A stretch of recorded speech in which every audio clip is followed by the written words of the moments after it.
الحمدللہ رب العالمین والصلاة والسلام علی سید المرسلین اما بعد فاعوذ باللہ من الشیطان الرجیم بسم اللہ الرحمن الرحیم الصلاة والسلام علیک یا رسول اللہ الصلاة والسلام علیک یا حبیب اللہ الصلاة والسلام علیک یا نبی اللہ وعلی آلک وصحابک یا نور اللہ سرکار مدینہ سلطان باقرینہ قرار قلب و سینہ فیض گنجینہ صلی اللہ علیہ وآلہ وسلم کا ارشاد رحمت بنیاد ہے.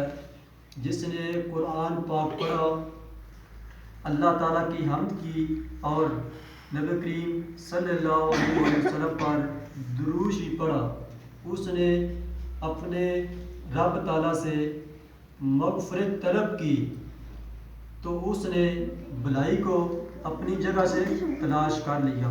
اللہ پاک ہمیں بھی قرآن پڑھنے کی اور درود و سلام پڑھنے کی توفیق عطا فرمائے. آج کا ہمارا جو ٹاپک ہے الحمدللہ حضرت یونس علیہ السلام کا ہے کہ وہ کیسے مچھلی کے پیٹ میں گئے اور پھر ان کو کیسے اللہ پاک نے اس مچھلی کے پیٹ سے نکالا.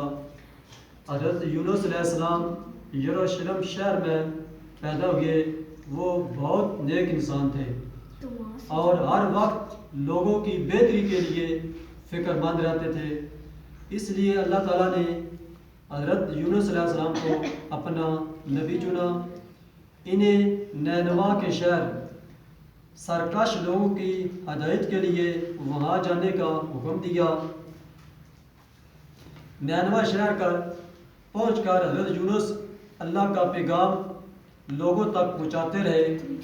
جب بھی حضرت یونس علیہ السلام ان لوگوں کو سمجھاتے، وہ لوگ ان کی بات نہ سنتے. حضرت یونس علیہ السلام نے ان کو بار بار سمجھایا، برے کام چھوڑ کر نیکی کے کام کرو اور اللہ تعالیٰ کے عذاب سے ڈرو. لیکن ان نافرمانوں نے اپنے طریقے نہ بدلے تو حضرت یونس علیہ السلام ان سے بالکل ہی مایوس ہو گئے. انہوں نے ناامید ہو کر ان لوگوں کے لیے عذاب کی بد دعا کی اور دل شکستہ سمندر کی طرف چل پڑے.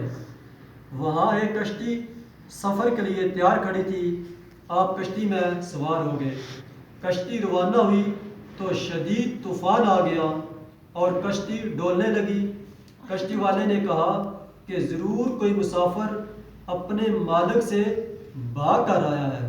کشتی والے نے کہا کہ کوئی ضرور مسافر اپنے مالک سے بھاگ کر آیا ہے. اس کو جب بولا، اس کشتی والے نے بولا، سب مسافروں کی نام کی پرچی نکالی گئی اور جب جس کا نام نکلا تھا اس کو اس کشتی سے باہر پھینک دینا تھا.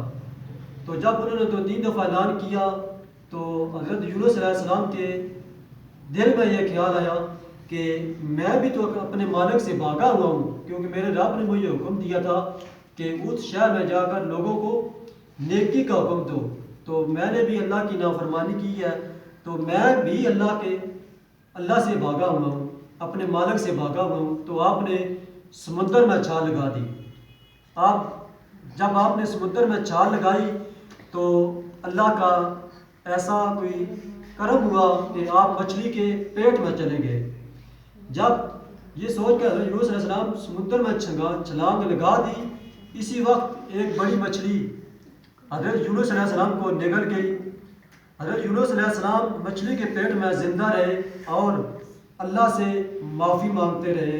حضرت یونس نے اللہ سے فریاد کی، یا اللہ، بے شک آپ کے سوا کوئی معبود نہیں، کوئی حامی مددگار نہیں. یا اللہ، آپ تو ہر عیب سے پاک ہیں، بے شک میں ہی ظلم کر بیٹھا.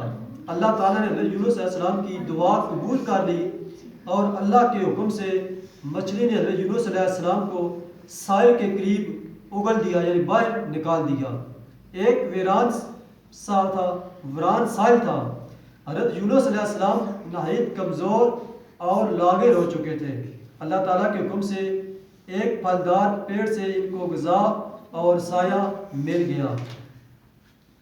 آہستہ آہستہ ان کے جسم میں طاقت آنے لگی اللہ تعالیٰ نے انہیں واپس نینوا شہر جانے کا حکم دیا۔ جب آپ نینوا پہنچے تو وہاں کے لوگ آپ کی پر اثر تعلیمات کی وجہ سے اللہ تعالیٰ پر ایمان لا چکے تھے، جس پر حضرت یونس علیہ السلام نے اللہ عز و جل کا شکر ادا کیا اور انہیں اللہ کے دین کی تعلیم دینے لگے۔ میرے پیارے اور میٹھے اسلامی بھائیوں، کہ جس طرح ہم نے حضرت آدم علیہ السلام کا ذکر خیر کیا، وہاں پر بھی اللہ پاک نے ان کو جنت میں رہنے کا حکم دیا تھا، اور جس درخت سے پھل کھانے کو منع کیا تھا انہوں نے شیطان کی بات مانی اور اس درخت کا پھل کھایا جس سے اللہ پاک نے منع فرمایا تھا، تو اللہ پاک نے ان کو جنت سے نکال کر زمین پر بھیج دیا۔ اب حضرت یونس علیہ السلام کا بھی ذکر خیر کچھ ملتا جلتا ہے کہ اللہ پاک نے ان کو نیکی کی دعوت دینے کے لیے اپنا نبی چنا اور اس نینوا شہر بھیجا، تو آپ نے لوگوں کو دعوت دی اور وہ لوگ کفر پہ پکے ڈٹے ہوئے تھے۔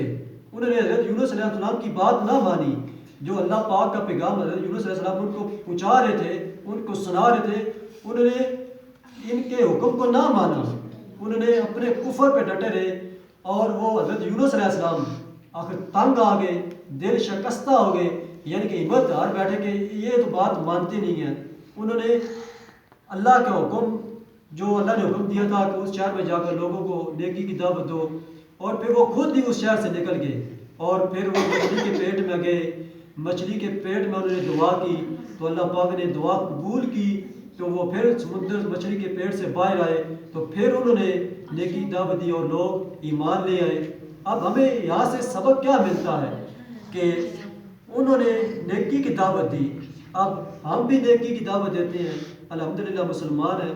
مسلمان کو خود چاہیے کہ ہم کافروں کو دعوت دیں نیکی کی، کہ نیکی کی دعوت دے کر کافروں کو مسلمان کریں اور دائرہ اسلام میں انہیں داخل کریں، نہ کہ ہم خود ان نیکی کے کاموں سے دور ہو جائیں۔ بات حقیقت کہ ہم اتنے نیکی سے دور ہو چکے ہیں، اتنے لاپرواہ ہو چکے ہیں کہ ہمیں فکر ہی نہیں ہے، یہاں تک کہ مسجد میں اذان ہو رہی ہوتی ہے تو ہمیں کچھ پتہ ہی نہیں چلتا کہ مسجد میں اذان ہوئی ہے، اللہ پاک کا بلاوا آیا ہے کہ آ جاؤ مسلمانوں، بھائی بھلائی کی طرف آ جاؤ، لیکن ہم اس پر غور و فکر ہی نہیں کرتے کہ اللہ پاک کا بلاوا آئے، ہم مسجد میں حاضر نہیں ہوتے۔ مثال کے طور پر ہمیں کسی ایس ایچ او کا، کسی ڈی پی او کا بلاوا آ جائے، کسی ایم این اے کا بلاوا آ جائے، یا کسی چودھری یا کسی وڈیرے کا بلاوا آ جائے تو ہم دوڑتے جاتے ہیں کہ جی فلاں ایم این اے کا، فلاں ڈی ایس پی کا، فلاں کا بلاوا آیا، میں وہاں جا رہا ہوں۔ ہم جلدی جلدی تیاری کرتے ہیں، ہم ادھر بھاگ کر جاتے ہیں کہ فلاں کا بلاوا آیا ہے، لیکن جب اللہ کا بلاوا آتا ہے کہ آؤ مسلمانوں بھلائی کی طرف آ جاؤ، لیکن ہمیں پتہ ہی نہیں چلتا کہ اللہ کا بلاوا آیا ہے، ہم نے کرنا کیا ہے، ہم نے نماز پڑھنی ہے۔ جب اللہ نے ہمیں حکم دے دیا ہے کہ وَأَقِیمُوا الصَّلَاةَ، نماز قائم کرو، تو ہمیں نماز پڑھنی ہے، ہر حال میں پڑھنی ہے، نماز تو کسی حال میں بھی معاف نہیں ہے۔ اللہ پاک ہمیں توفیق دے کہ ہم نماز پڑھیں، اور اللہ پاک ہمیں توفیق دے ہم قرآن پڑھیں، اپنے بچوں کو دین کی طرف لے کر آئیں اور اپنے بچوں کو دین سکھائیں۔ جب ہمارے بچے دین سیکھ جائیں گے، ہمارے بچے نماز کی طرف آ جائیں گے، تو پھر انشاءاللہ اللہ نے کرم کیا، جب ہم مر جائیں گے تو ہماری اولاد نیک کام کرے گی، تو ہمیں قبر میں جو ہماری اولاد اس دنیا میں رہ کر نیک کام کرے گی تو ہمیں اس کا ثواب جو ہمیں قبر میں بھی ملے گا۔ اگر ہم اس دنیا سے چلے گئے، ہمارے بچے اس دنیا میں گناہ کریں گے، برے کام کریں گے، تو ہمیں ان جو بچے برے کام کر رہے ہیں، بچے گناہ کر رہے ہیں، تو ان کی سزا ہمیں قبر میں بھی دی جائے گی۔ تو ہمیں خود بھی نماز پڑھنی چاہیے، ہمیں خود بھی قرآن پڑھنا چاہیے، اور اپنے بچوں کو بھی نماز کی ترغیب دینی چاہیے، بچوں کو نماز پڑھانی چاہیے۔ حکم بھی یہی ہے کہ بچہ جب بالغ ہو جائے تو اس کو مار کے نماز پڑھاؤ۔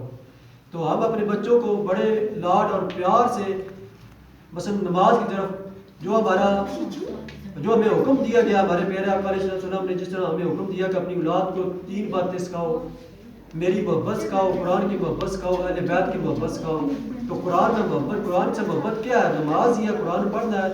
جب ہم قرآن پڑھیں گے تو اس پر عمل کریں گے، جب ہم قرآن ہی نہیں پڑھیں گے تو اس پر عمل کیسے ہوگا؟ اللہ پاک ہمیں نماز پڑھنے کی توفیق عطا فرمائے. انشاءاللہ جو ہم نے ذکر خیر کیا حضرت یونس علیہ السلام کا، اسی حوالے سے کچھ چند سوالات ان بچوں سے کیے جائیں گے. تو آپ بھی جو ہم سوال کرتے ہیں اگر کوئی جواب دینا چاہے تو کمنٹس میں جواب دے سکتا ہے.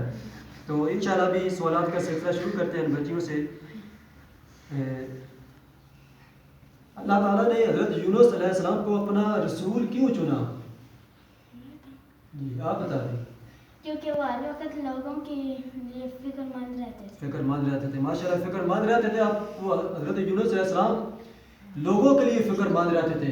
لوگوں کے لیے کیوں فکر مند رہتے تھے کہ یار لوگوں مطلب وہ کافر ان کو اس لیے فکر مند رہتے تھے کہ یہ تو جنت میں جائیں گے. ظاہری ہے نینوا کے لوگوں کو کیا سمجھایا کہ اے لوگوں کے اللہ تعالیٰ کی عبادت کرو اور اللہ تعالیٰ سے ڈرو.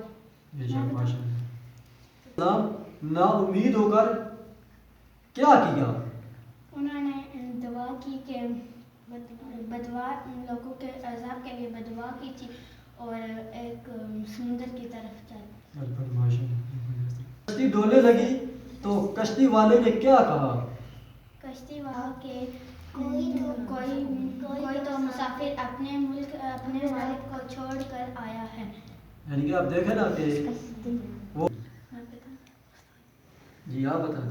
حضرت یونس نے مچھلی کے پیٹ میں فریاد کی تھی کہ اللہ تمہارے سوا کوئی اور محبوب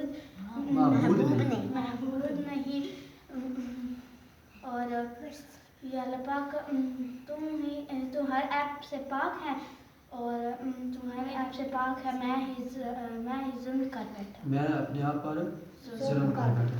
ماشاءاللہ میں عمر میں مزید اضافہ فرمائے اور اللہ پاک ہمیں قرآن سے اور نماز سے محبت کرنے کی توفیق عطا فرمائے. جی آپ سے سوال ہے. وضو کے کتنے فرائض ہیں؟ 4. زبردست. کس کو پتہ ہے کہ آپ بتائیں. چہرہ دھونا. جی ماشاءاللہ. اور جہاں تک بازو دھونا. کون اس میں بازو دھونا اور یہ ٹخنوں تک پاؤں دھونا اور چوتھائی سر کا مسح کرنا. اچھا آپ یہ بتائیں جس طرح نا نماز جنت کی کنجی ہے. نماز کیا ہے؟ وضو. نماز کی کنجی کیا ہے؟ وضو. یہ قرآن پاک ہے. اللہ پاک کی لارائب کتاب ہے. یہ پاک کتاب ہے. اس کو دیکھنا بھی عبادت ہے، اس کو چھونا بھی عبادت ہے، اس کو پڑھنا بھی عبادت ہے اور ثواب ملتا ہے. اس قرآن پاک کو وضو کے بغیر نہیں پکڑنا چاہیے. سب سے پہلے کیا کرنا ہے؟ وضو کرنا ہے. ماشاءاللہ. اور اپنے والدین کے ساتھ کیا کرنا چاہیے؟ اس نے سلوک کرنا چاہیے اور اپنے ماں باپ کا کہنا ماننا چاہیے. اپنے ماں باپ کی خدمت کرنی چاہیے. اللہ پاک سے دعا کہ جو کچھ ہم نے پڑھا اور جو کچھ ان بچیوں نے سیکھا اور کچھ انہوں نے سوالات کے جواب دیے تو ہمارا یہ پڑھنا سوالات کرنا ان بچوں کو جواب دینا اللہ پاک اپنی پاک بارگاہ میں قبول فرمائے. اللہ پاک اپنے پیارے حبیب کے صدقے ہم سب پر اپنا خصوصی فضل و کرم عطا فرمائے اور ہم سب کو اور ان بچیوں کو اپنے والدین کے ساتھ گنبد خضرا کی حاضری نصیب فرمائے. آمین بجاہ نبی امین صلی اللہ علیہ وآلہ وسلم.